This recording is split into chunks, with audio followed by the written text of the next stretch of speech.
giving the unsettling impression that I had been driving in a loop without realizing it. I kept glancing at the odometer, but the miles rolled on as if mocking me. The silence inside the car was total, except for the low hum of the engine and the occasional groan of the tires against the uneven road. My thoughts kept drifting towards strange places, memories I hadn't recalled in years.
My headlights revealed nothing in the distance except the same endless stretch of asphalt and shadows, but my skin prickled with the certainty that I wasn't alone. Something moved on my right. It was quick, almost imperceptible, but I caught it in the corner of my eye, a pale form gliding between the trees. It wasn't running, it was walking, and it was moving at exactly the same pace as my car, keeping itself perfectly in line with me. My breath caught in my throat. I couldn't make out details, only the unnatural smoothness of its movements and the way its head seemed slightly tilted toward me.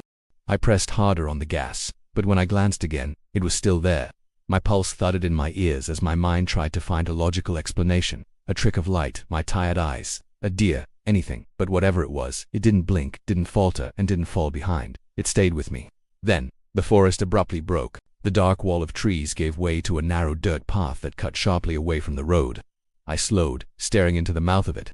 My headlights reached only a short distance down before the black swallowed everything whole. The air around the car felt suddenly heavier, as if the night itself was holding its breath. Every instinct told me to keep driving, but something about that path drew my eyes. I don't know why I stopped. My tires crunched on gravel as I brought the car to a halt, the headlights fixed on that narrow gap in the forest. The world outside felt so silent, so still, that the sound of my own breathing seemed too loud. I leaned forward slightly, peering through the windshield, straining my eyes to see deeper into the dark. That was when I felt it. A presence. Not outside, but inside the car. The temperature dropped sharply, my breath fogging faintly in front of me.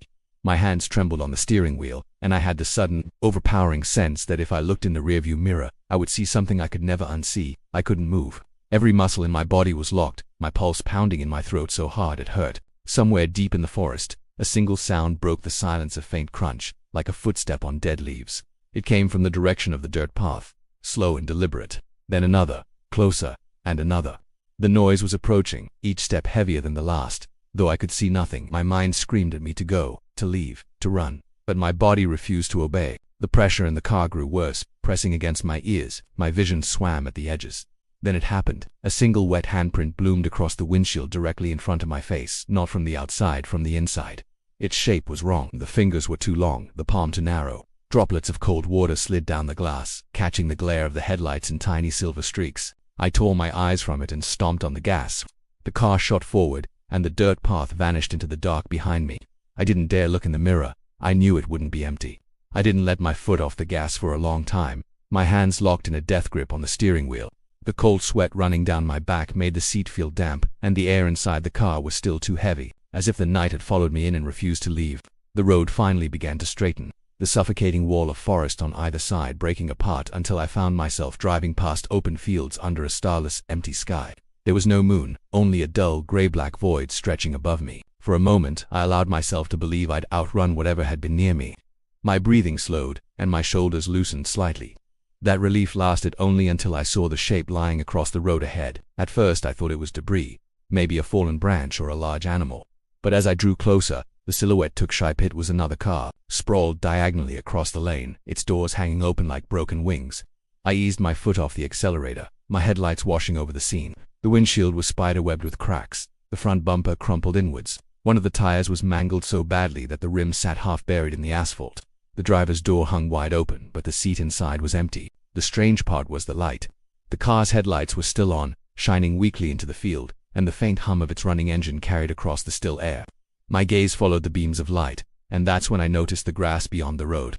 It had been flattened in a long, uneven trail, as though something had been dragged from the vehicle into the field. The path disappeared into the darkness, swallowed by the tall grass. I kept my foot hovering over the brake, unsure whether to stop or drive past.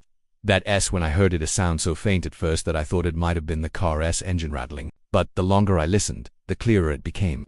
It was a dragging noise, slow and rhythmic, like something heavy being pulled over dry ground. The sound was coming from the direction of the field, from somewhere deep within the grass. Every instinct in me screamed to keep moving, so I did. I swerved around the abandoned car, my tires crunching over loose gravel at the road's edge. As I passed, I risked one last glance at it, unable to stop myself. My headlights swept briefly over the interior, and in that split second I saw movement. Something was crouched in the back seat. I couldn't see its face fully, but its skin was pale and stretched too tightly over the bones, as though it had been pulled from water and left to dry. Its eyes glinted in the light, and its mouth was twisted upward in a smile so wide it looked like the skin would tear. It was staring at me unblinking. As I passed, my stomach lurched, and I nearly lost control of the wheel.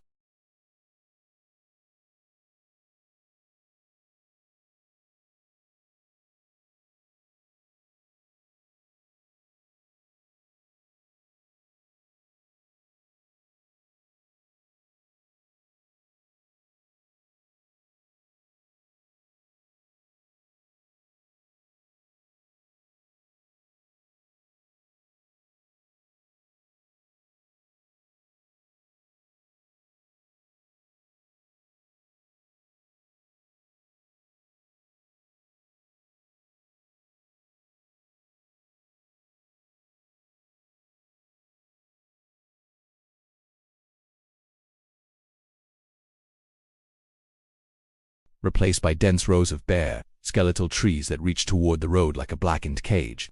The air outside had changed. I could feel it even through the closed windows. It wasn't just cold, it was heavy, clinging, the kind of air that seemed to sink into your skin and pull heat from your bones. My headlights barely pierced the darkness now.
like a hole that led somewhere far worse than the inside of a building.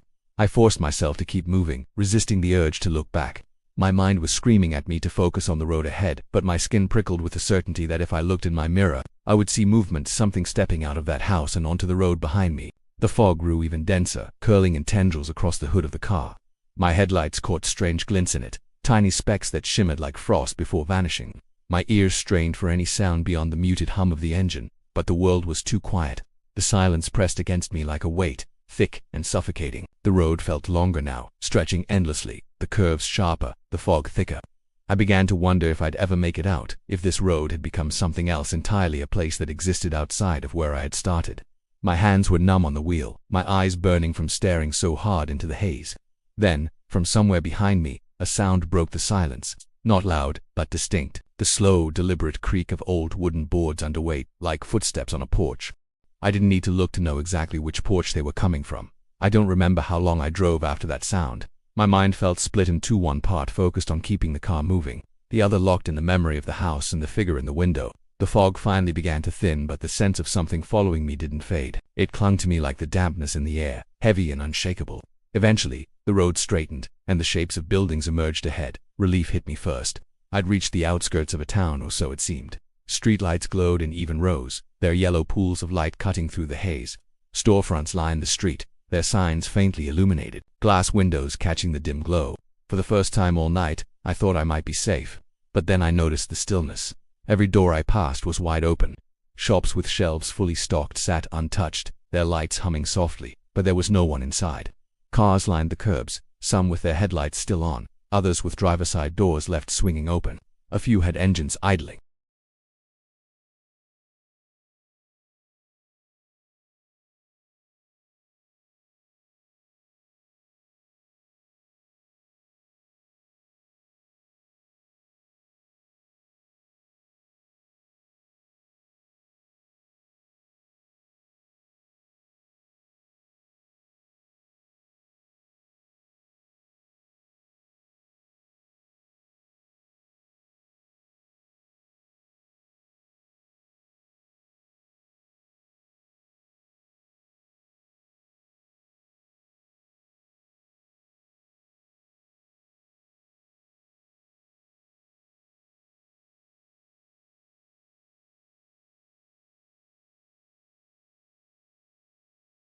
Counting more bodies without meaning to.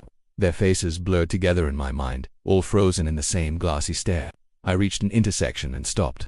For a moment I considered turning around, leaving this place behind before I saw anything else.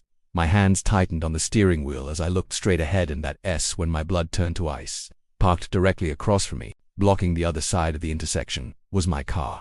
My headlights, my license plate, my driver's door hanging open. The interior light glowed faintly, illuminating the figure sitting in the driver's seat. It was me, not just someone who looked like me. It was me, exactly same clothes, same hair.